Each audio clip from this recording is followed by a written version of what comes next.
I'm the Dean of the School of the Arts at Columbia, and it's just really great to see you all here together and to have at least one thing in common, which is that we all are devoted to the School of the Arts at Columbia.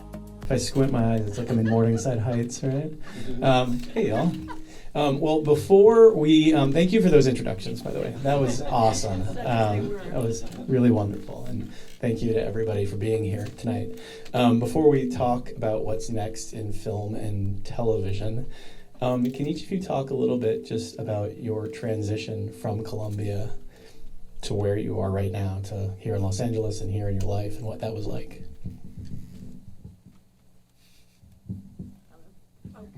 You have to push it really hard. It turns green. Hello? Okay. So I was a producing concentrate at Columbia, and between my second and third year, I got an internship, which was required by the producing concentrate at the Weinstein Company, which back then was a cool thing to say, now not so much. But it was a very good experience. I got an internship working in the acquisitions and production group.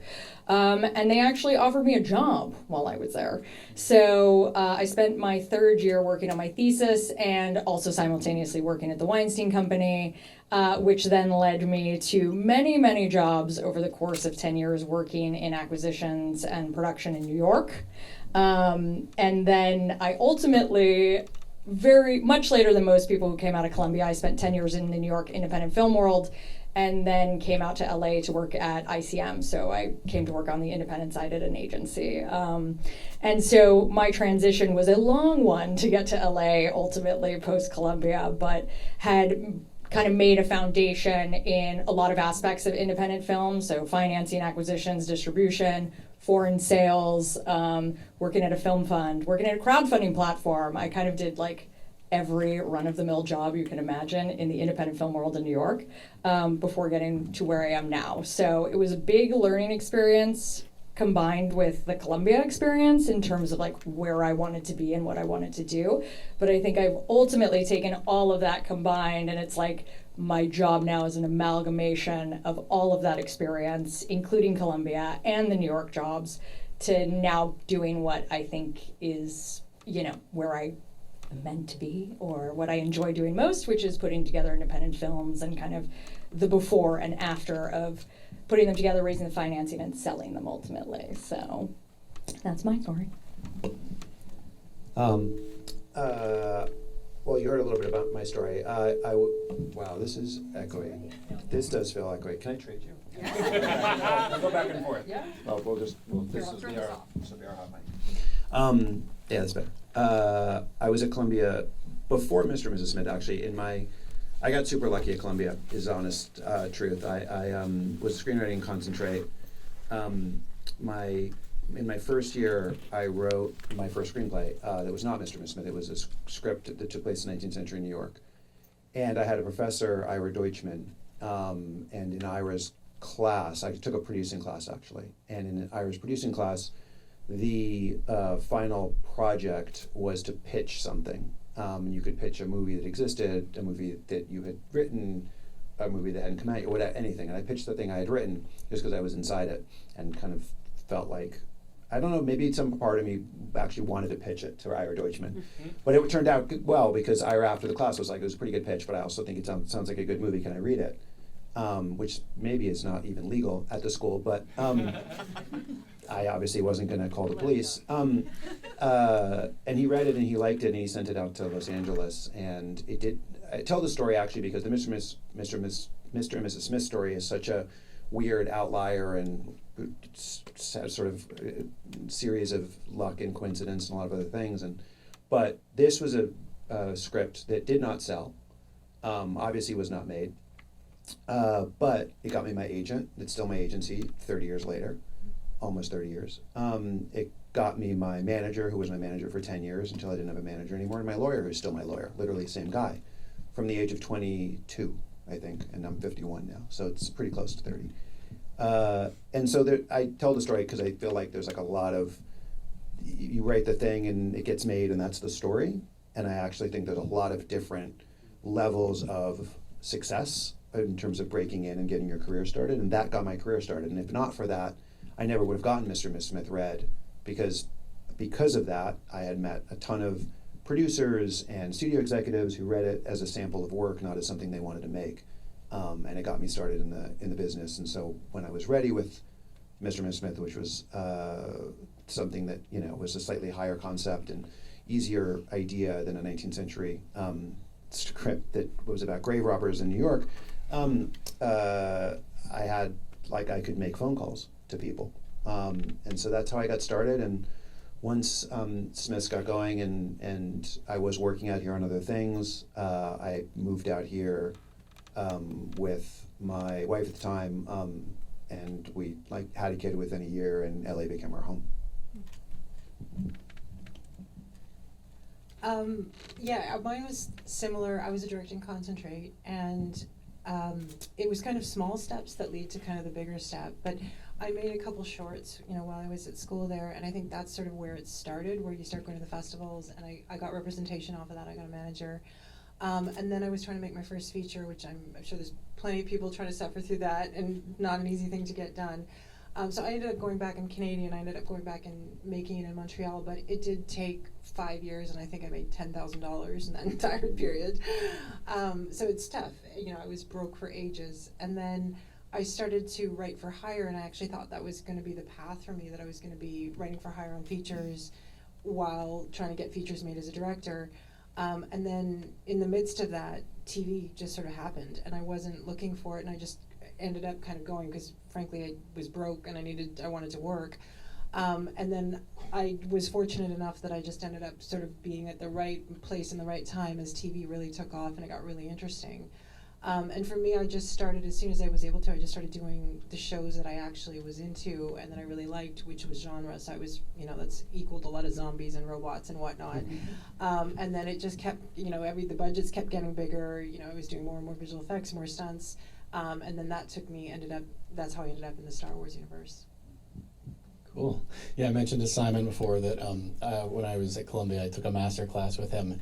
And they sort of were like, oh, there's a master class. This guy just wrote a script, and Brad Pitt's going to be in it. What are you guys going to write? I was like, oh, come on! You set the bar really high. But you were really awesome. And I also mentioned that after you was William Goldman as a master class. Yeah, so actually then I sucked in comparison to William Goldman. And I was the one that was like, oh, come on. You were both great. What was, Columbia, as we all know, it's such a story-focused program, and I'm so curious for all of you. Obviously, we're all biased, we're Columbia grads here, but can you talk about, what that sort of what you took from the program in that way, with a focus on story as storytellers and the value system that you've brought to the films and the television, the projects that you've worked on, and how you think maybe it's offered maybe a different perspective, perhaps, than some peers that you've encountered along the way. I'm going to try this. Oh, sorry. Is it bad? Is it okay? Yeah. Oh, that's good. Not bad. I'll talk softly. I think I have carried that aspect of the program still up until this day, and I constantly think about that and go back to it as something I try and use in my daily work, which is it all comes back to good material and what we're reading, and is it, inspiring and fresh, and does it feel, I don't know, something really groundbreaking as much as you can. There's so much of trying to repeat past successes, especially in the independent film world, and what is really going to rise above the pack. And we read so many scripts every week that kind of abide by the same thing, and some are good and some are not good, and I always go back to okay, so there's great elements attached to it, or a great director and great cast, and someone wants to finance it, but at the end of the day, the material is always what is going to determine a hopefully positive outcome. I think it all goes back to that, and I try and, when I'm reading scripts, even if I'm thinking, oh, this could be really commercial, or I know someone, at the agency who would be interested in something like this, I still always try and go back to is this material and the writing really the good foundation for this? Because you can get lost in a lot of the other kind of things that go around it, but it's always going to come back to, was the script good and was the material inspiring? So personally, I think it has stuck with me and been something that I carry with me from Columbia, and really try to do in my daily life is like supporting independent film that is really going to be like stand out. So yeah, I think it has really carried with me. Yeah, it's funny. I get the question because it's definitely a place that is about storytelling more than it is about, at least when we were there, more than it is about like technical filmmaking, right? Obviously, there's a lot of technique that you learn, especially if you want to be a director, but it's more about the underlying idea and story. I found it as a writer less, just to be like technical about the term, less story driven and more character driven. And I actually think when you ask about like what I bring and what I think we each bring, and what my favorite filmmakers within a genre bring, is they are character first storytellers. And I think when you approach genre filmmaking in that way, where like you kind of assume you're going to be able to figure out the story, partly because a lot of the time, by the definition of genre, the story is slightly generic. And the characters are the ones that are the most unique. And the characters are the ones, the better you write the characters, obviously the more castable they are. And I think still a lot of what we do, despite working in franchise universes, which we have, is, you know, if you can get really good cast, it does help, even if it's called Star Wars or X-Men or whatever. But I think that versus some of my peers as a writer, is a little different, because story is like the last thing I think about. I spend a ton of time thinking about character. I spend a ton of time thinking about the arcing of the characters, a ton of time thinking about the sort of the thematic unity of what sort of brings all the characters together and why I'm telling a story about these particular characters and what about it is personal to me. Because I think there is and this was true, we were talking about this before, when I was at Columbia, as somebody that like grew up loving Top Gun and Superman and certainly Star Wars more than anything, I was sort of the black sheep at the school. Like I was like embarrassed to talk in class about what I wanted to write about, because everybody was like, "What are you doing here?" You know, like this is you don't have to learn a lesson to write those kinds of movies. Nobody said that, but that was like the vibe, and definitely like the looks I was getting, but the reason why it was such an extraordinary place for me and why the lessons continue to resonate 30 years later in everything I do is because the truth is the students were interrogating my work from the same place of what is personal about what you're telling, right? Like literally, I'm not obviously a superhero, a spy, a Jedi, but like I would bring something of my personal life into all of those things, and I could tell you in every movie I've worked on that was even halfway decent what I was going through in my personal life or what it was reflecting about my personal experience that I brought into it, in the same way that the smallest little, literally life story independent movie does, effectively.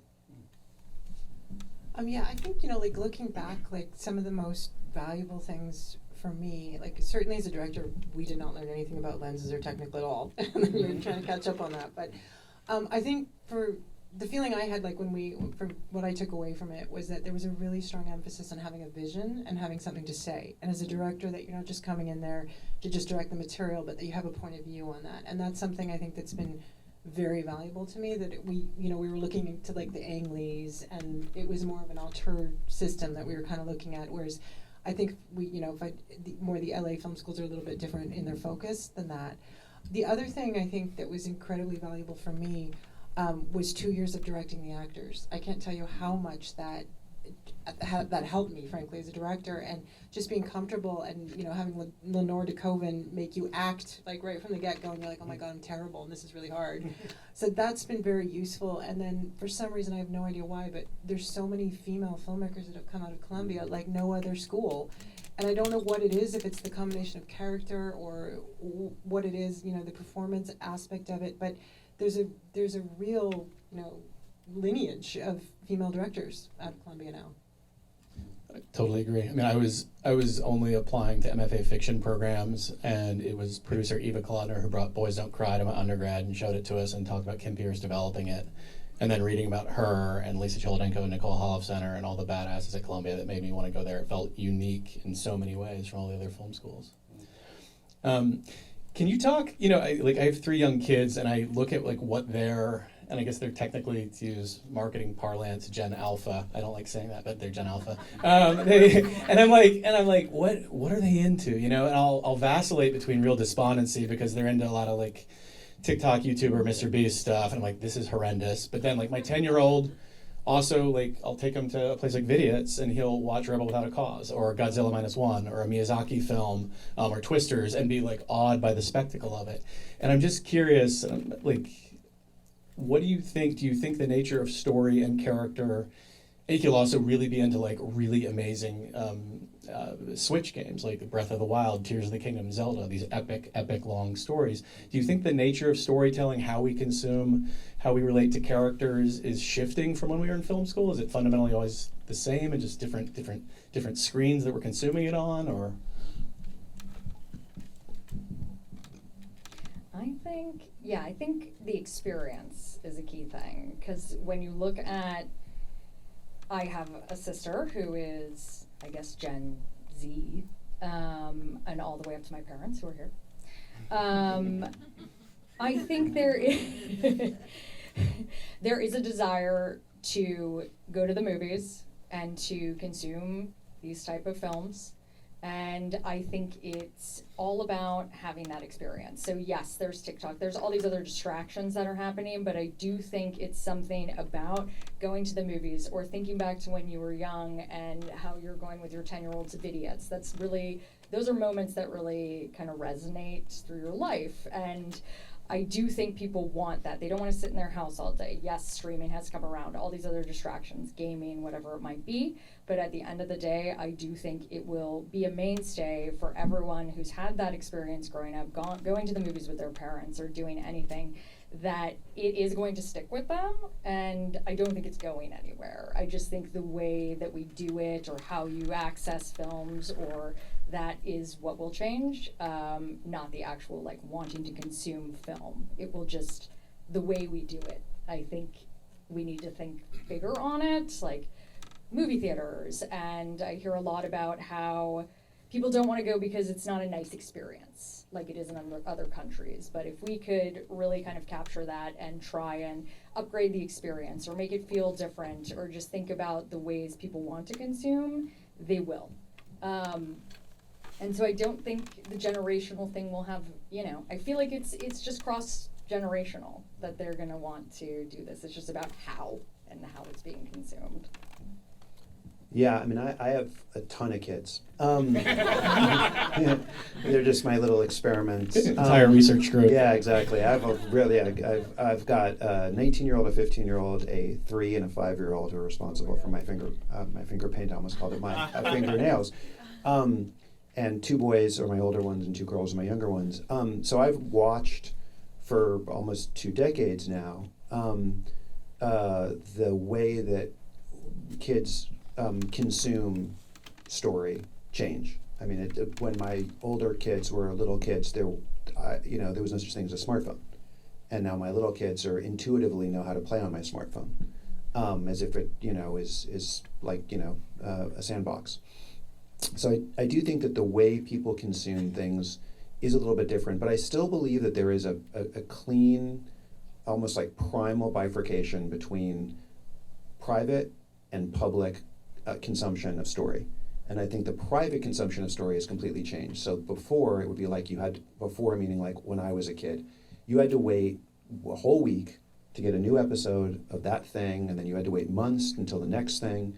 Or you didn't know what movie you were going to see, or you certainly didn't know what seat you were sitting in. There was just a lot more uncertainty, and you didn't have the same level of controls. And there's more and more and more and more controls in every element now of the way you consume stuff at home, whether it's because it's on streaming or it's on your phone or whatever. All of the different technologies just giving people more and more control. Movie theaters are pretty much exactly the same as they always have been. Mm-hmm. And I believe that out-of-the-house activities are probably not that different than like when people were going to see Sophocles or sitting around a fire outside a cave. I think like communal storytelling and sitting in the dark with strangers is something that is fundamental to the human experience. So I think that all of the virtual communities that exist, that didn't exist 15, 20, certainly 30 years ago, have changed the way we live privately. But I think the natural yearning for some sort of connection with strangers around laughing, crying, feeling, being thrilled, I don't think that has changed. And I think it's the responsibility of movies to be good enough, because we are competing with a natural and increasing inclination to be private and to be siloed. But when you sit in a movie theater and like all the movies you mentioned, like I saw Twisters with my kids, I saw like 5 or 6 movies with my kids, and I showed my, this is private, but I mean not outside the house, but I showed my 3 and 5-year-old daughters the original Star Wars trilogy just a few weeks ago, and I was like, they're never going to make it through. And they watch a lot of Disney princess stuff, and they've seen features, but it was the first time they'd seen Wizard of Oz, and they loved that. But they were riveted by the originals, and I bet you they would not be riveted, no shade, but like, well, a little shade, by this prequels, because the prequels are not good storytelling. And so I actually think that like if you do tell a good story, no matter what it is, and people talk about the pacing of the first original Star Wars movies, and the pacing is actually, it's not fast, but it's full. So it's actually paced really well. A lot happens inside of every scene. I don't think they'd be able to sit through 2001, but I think for Star Wars they did, because and it was really interesting to watch, because I was watching it, and I'll stop talking about it, but like I was watching it through the perspective of a girl, which I like my own girl that I'd never done before. I'd certainly thought about a female audience, but not a girl that's my child. And what I noticed for the first time about, and this is so obvious, but specifically about Star Wars, was when they were watching A New Hope, the first Star Wars movie, they were like, there's a princess, there's a farmer, and there's a wizard. And they call Obi-Wan Kenobi the wizard, that old wizard. 2 times in the movie they call him the wizard. And my girls have grown up on Disney princesses where there is a princess and there's often a wizard. And so it actually was like this story that did so many other things that when I was a boy and saw it 50 times in the movie theater, I never thought about a princess or even a wizard. But for them, it was a new experience. And it, almost 50 years later, it still is resonant. I'm watching like Reddit threads open up as you're talking about stuff. The difference between the prequels and the originals. Anyway, I have no idea. Like in terms of predicting the future as to formats or whatnot, because we've seen it change so often. But I'm with Simon in the same sense that I just think innate storytelling is part of human nature. So I believe it's going to go on no matter what, and people still want stories. I think what has changed is that, like, I feel like when I went to Columbia, it was very feature-based, where we were very focused on a 3-act structure, and you knew the inciting incident had to be on this page and whatnot.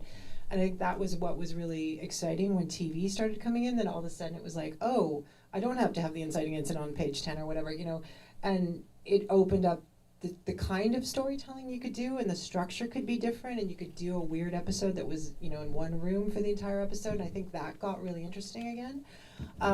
So, my hope would be that, even if it ends up on phones or it's a shorter thing or whatnot, that it would just be, pushing us to tell more interesting stories. But I don't think, at the end of the day, like I think back to like Charles Dickens writing serials, I don't think that there's all that much difference. I think it's always been changing, the form of the art form. There's been, in the past few months, a lot of, I'm thinking of entertainment sections of papers and the trades, a lot of sort of sky is falling articles about production leaving LA, California, America, about streaming writers' rooms just evaporating, jobs just not coming back, corporate consolidation, constriction, et cetera. I'm just curious what you see is what happening. Is it irregular? Is it a reaction to strikes? Is it something that was going to happen regardless? Is a pendulum going to swing some other direction? Where do you see things and where do you see them going? Well, I'll come at it from the feature side, film side. Now that I've been doing this for 16 years, it seems like every 5 or 6 years the sky is falling. First it was when Netflix came around and everyone was like, oh, we're all screwed. And then it came back. And it seems to be a very cyclical thing, and I know we're going through a rough time because we had the pandemic and we've had the strikes and, peak TV kind of lineups being cut, budgets being cut. I think it's cyclical, but we just need to adapt. It's never going to be what it was. Everyone's always like, oh, things have changed so much since 2017 or when it used to be great back in 2015, and it's never going to be that again. We kind of just have to adapt and figure out how we work within the current confines of what we have and move forward to make it work, because I think there is a way to make it work. It's just about adapting and not expecting what we had 10 years ago, because it's never going to be that again.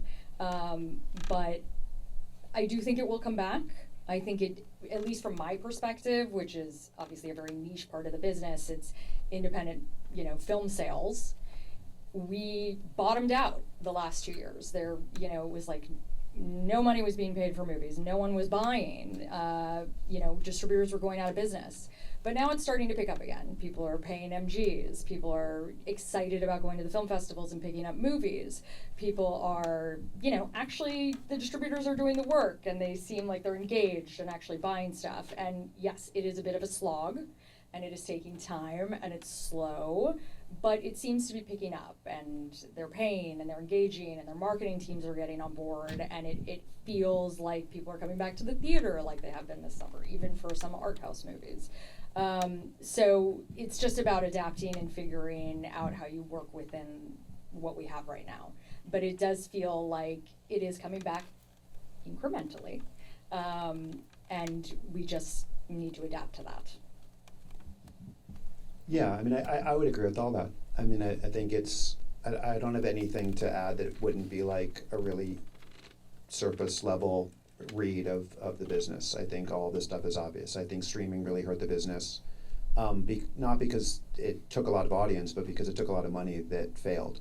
I think a lot of these companies thought that streaming was the answer and nobody can compete with Netflix just because of the amount of audience they have, because of actually they're like a technology company, not a content company. They have content for their technology company, and their technology beats everybody. And so I think like people just didn't the DVD business went away, and they thought they could replace it with the streaming business, and that didn't work.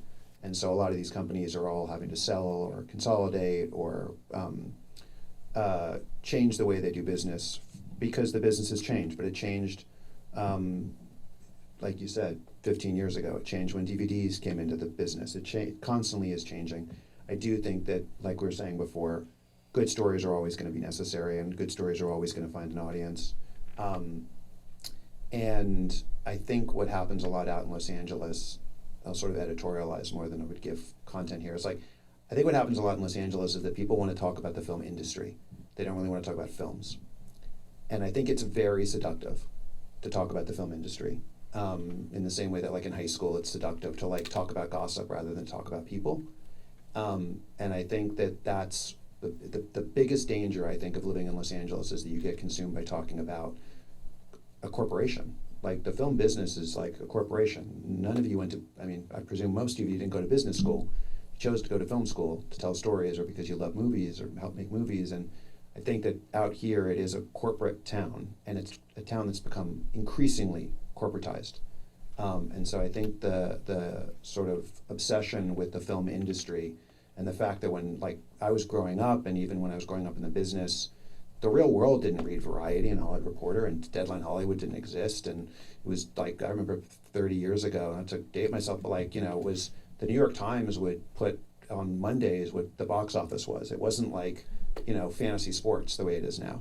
And so I think that that's the thing I would say about the business as an artist, not a business as a business person, because I don't know what the business is like for business people. But I think as an artist, you just like focus on stories and art and talking to other artists and like actually staying excited about film without getting down about the apparatus. And for me, like looking at it, like I definitely don't pay much attention to the business side personally, so I'm more focused on kind of like what is it like trying to get a project made or trying to get something in this climate and what's happening. For sure, it feels like there's a contraction, and it does feel like there's some golden years that we just had where it was, pretty easy not easy, but it was easier than it had been to get things made. So I feel like it is harder. but it was kind of like this when I started and came out, and I think it just means that you kind of have to put more into it, and the best stuff hopefully will be the stuff that actually gets made. But at the same time, like when you talk about Netflix, like in the streaming model, but as a director, Netflix opened up huge possibilities and gave you all of a sudden you could make a streaming feature instead of trying to get something for theatrical. So maybe that on the business side wasn't great, but if you're a director or a writer, that gave you opportunities to make something. So I think it just depends on how you look at it. And I would add to that, like there's a whole type of movie that doesn't really get made theatrically anymore, which is basically like the mid-size drama, comedy, romantic comedy, huge genres. Just studios stopped making because they basically started only making huge franchise movie and every now and then some small movies like little horror films, cheaper horror films, and the mid-sized movie, like it's just my childhood, but like in my childhood, Rain Man was the #1 movie the year it came out. Can you imagine today, Rain Man going up against Fast and Furious, Star Wars, 5 Marvel movies, like all these other things, a Pixar movie, and it'd be impossible. It would not be the #1 movie the year it came out. A story about 2 brothers driving cross country, no matter who the stars are. And I think that those kinds of movies, James Brooks movies, the whole, like, those movies that were big films. Now find that there's been a migration of dramatic storytellers, I think. Some have sort of been worked in and around and through genre work, and a lot of them have ended up making movies for now Amazon, but definitely biggest Netflix and Hulu and these other places where you get to make a $60 million movie or a $30, $40 million movie that just kind of doesn't exist in the theatrical model anymore. I'm now imagining a Rain Man, Fast and the Furious mashup with Dustin Hoffman and Vin Diesel in a car. Do we have any questions from the audience? I'll repeat your question so everybody can hear it. If you have a question, raise your hand. Yes? Who or what do you look to during times of despondency? The question was, who or what do you look to during times of despondency? You mean like filmmakers, not like family members. Any source of inspiration? Any source of I'll take it. I'll start. For me, it's the same always. I know the answer to this for me. A despondency, or when I need to be inspired about something new, and when I'm writing music. It's always music for me. It's a constant in my life. It's the most, I think, emotional medium of any art. It's a huge part of film and television, visual storytelling. And so it's always music. I make myself playlists. I make myself a playlist for a mood I'm in, a mood I want to be in. I know certain artists are going to put me in a certain mood. So I have like hundreds of playlists that are just my go-to therapy / inspiration for those moments. Off that, I'll watch the gold standard movies that you can watch 3 million times. And that always inspired you. Like, for me, it's Ghostbusters. I will always go back and watch Ghostbusters and feel good and remember why I got in the business in the first place, and remember, yes, that's why I'm here. Okay, keep going forward with it. And when it's tough, you need a feel-good movie. Every now and then, you just need a feel-good movie. It's tough. I mean, I think, for some projects, sometimes it's really, you work on something, you develop it for so long that you lose sight of why you even wanted to make it in the first place. And I think that's a big thing, is often just going back, even if it's notes that you had from like why you wanted to do something in the first place, and reconnecting with it. And so I think on a project way, that's the best I can do, is just try to go back to why did I want to do this, and really try to make everything about that. Do you write those for yourself in advance, knowing you're going to go back to them?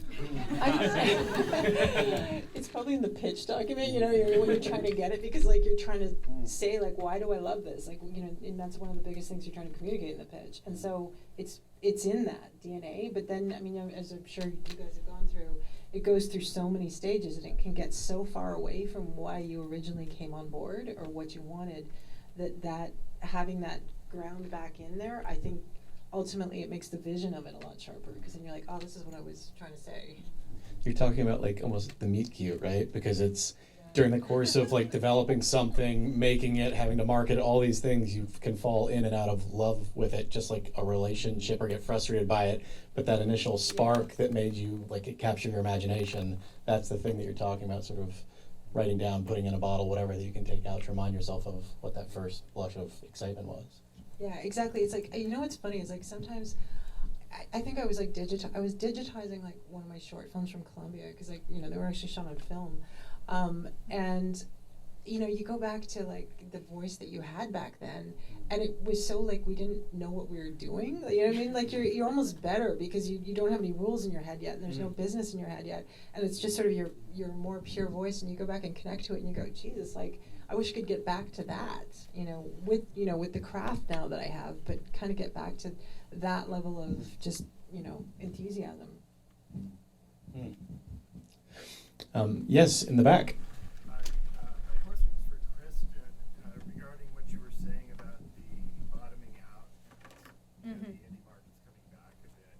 Harvey seems so kind of central to the whole market for so long, and with his permanent absence, thank God. And Jeff Skoll exiting, and boy, God, I hear, like who are the buyers? I see A24 over everything. Are like Mark Cuban and Todd Wagner still? Mark Cuban's back. He is back. He was gonna sell Magnolia, and he decided not to sell it to a private equity company and actually double down and get back in the business.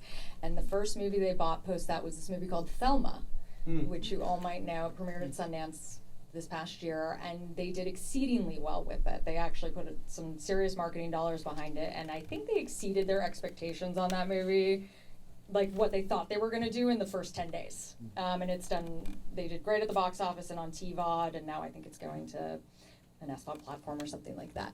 But yeah, so he's back. But you have a range of buyers now. You have the A24s and the Neons.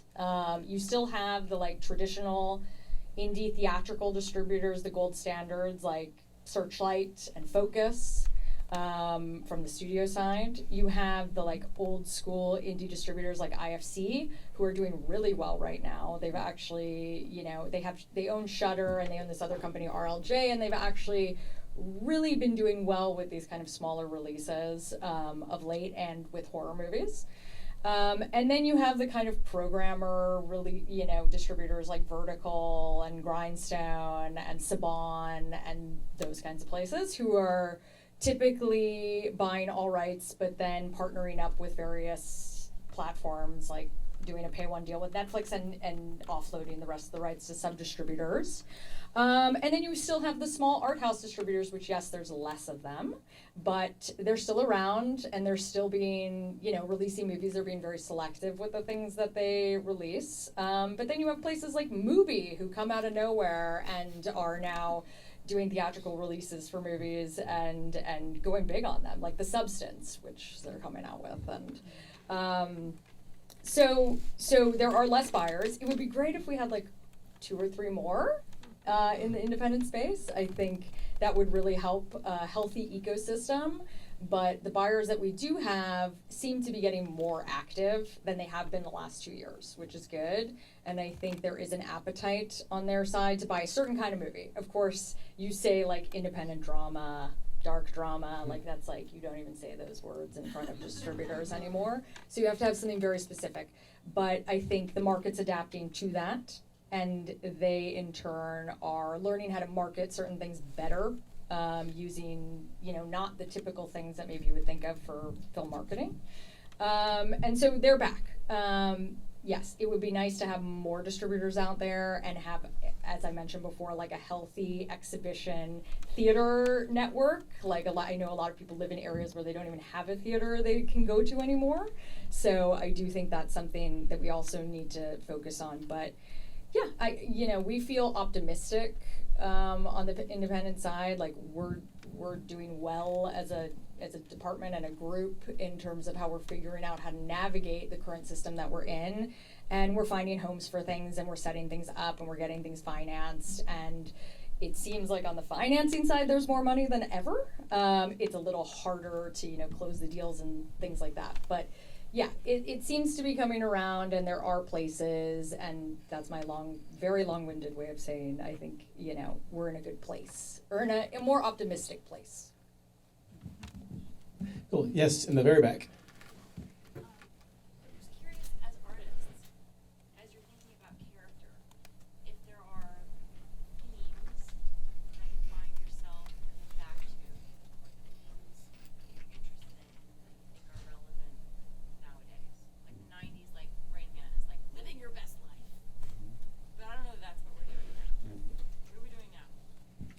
question was, as artists, when you think about character, are there themes that you think are resonant now? Like, what are we doing? What's important now? Is, how do you approach theme? I'll start. I don't have the answer, but I'll start. I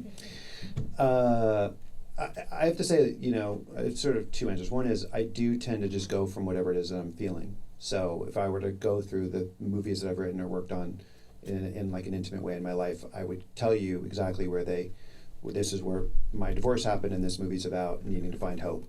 And it might be an X-Men movie. This is where I was in a relationship with someone that told me I was good in conflict, but not really good when it was stable. That might be Mr. and Mrs. Smith.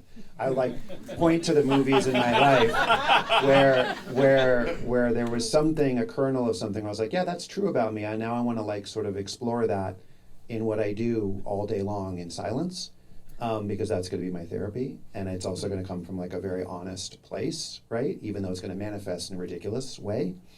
As opposed to writing Kramer versus Kramer, I write Mr. and Mrs. Smith. So I think that's one answer. I do think the other one is, and Rain Man, you're really right and spot on about the theme, but one thing, and this is a very vague answer, but I do think in a world that is increasingly disconnected for so many reasons, we're siloed politically, we're siloed sort of sociologically because of the technology, movies about connections and unlikely connections. For me, I keep getting inspired by those movies or inspired to tell those kinds of stories. Even a movie like Midnight Run, I've been watching it a lot recently. And when we were making Deadpool and Wolverine, we Planes, Trains, and Automobiles and Midnight Run were the two movies that we talked the most about in making this kind of insane, ridiculous superhero movie. But it's because those are movies about unlikely friendship or unlikely relationships that are built from scratch in a fulsome way over the span of 2 hours. And I think that's, in today's world, something that's important.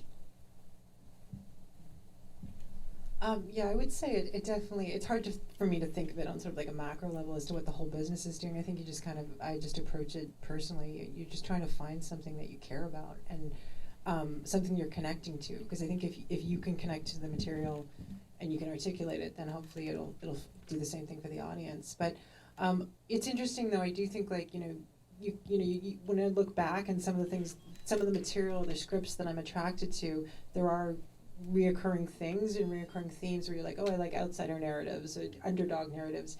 And then you also kind of look at oh, we all went through COVID for the last 5 years. No wonder there's so many scripts about isolation and, so there's also there's the personal level, but then I think there's also the broader level that's coming through the personal level of what we end up writing about.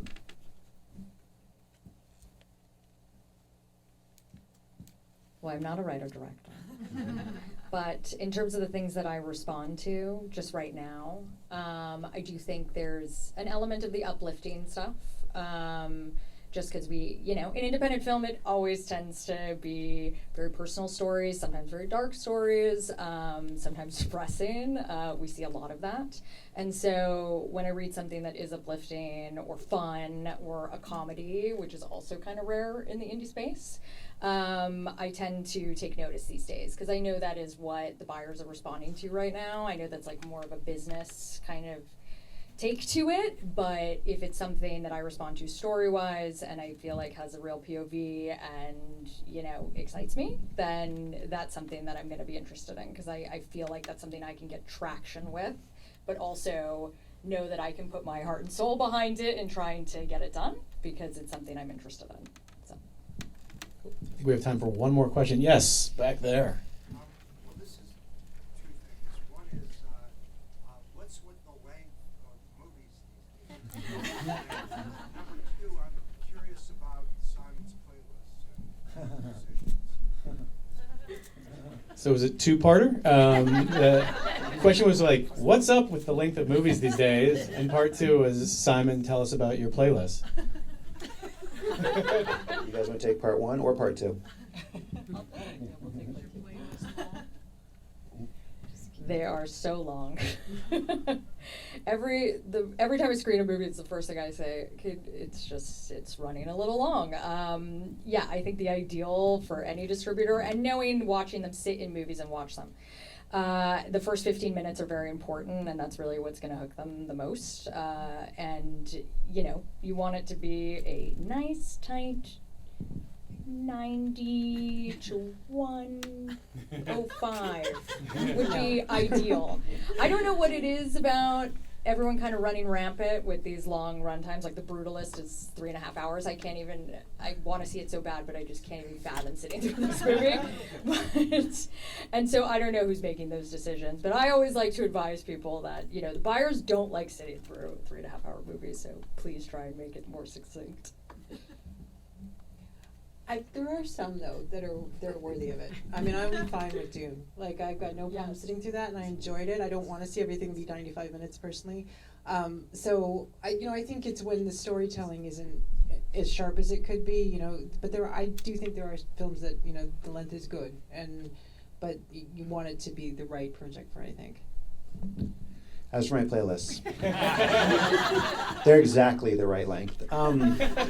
No, they are for me. Some of them are like 7 songs, and then some of them are literally like 8 or 9 hours long. I mean, honestly, they range. I truly have hundreds, maybe thousands. And like on Spotify now. It used to be Apple Music, but now Spotify is just easier. I dropped my son at college 3 weeks ago.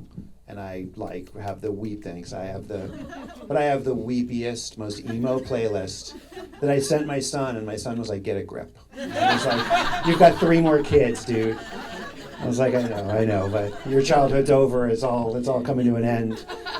So it's really like a lot of Simon and Garfunkel and like Vienna and like Indigo Girls. Yeah, not Indigo Girls, but like Bon Iver, and I mean it's really, really, really weepy. So it can range from that to like 80s like fun hip hop that I just need in the morning to get started.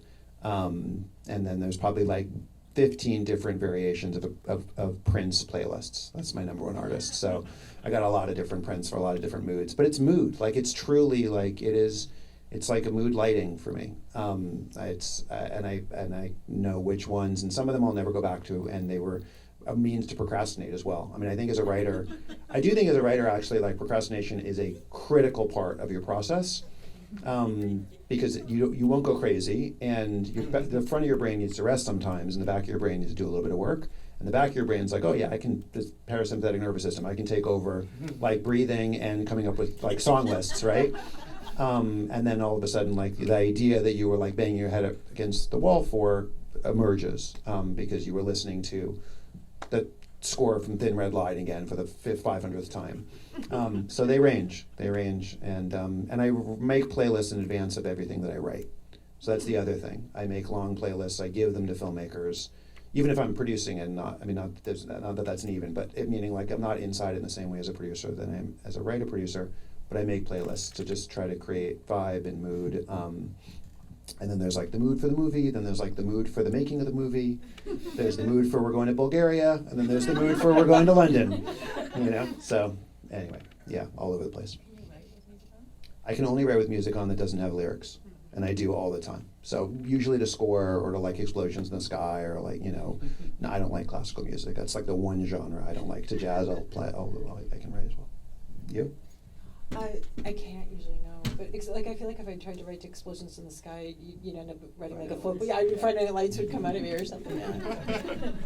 Cool. Well, it is a little after 8 o'clock. I want to thank our panel so much. Thank all of you. Thank you. Yes, since I don't have to read, I can speak to you all. I want to thank everyone on our panel. There is an overarching theme. Someone asked what the theme is. You know what it is, the School of the Arts at Columbia. Thank you all for bringing your wonderful work to this group. Thank you all for what I know you're all doing and you're going to do. And, I'll see you all in Morningside Heights, I hope. Thank you.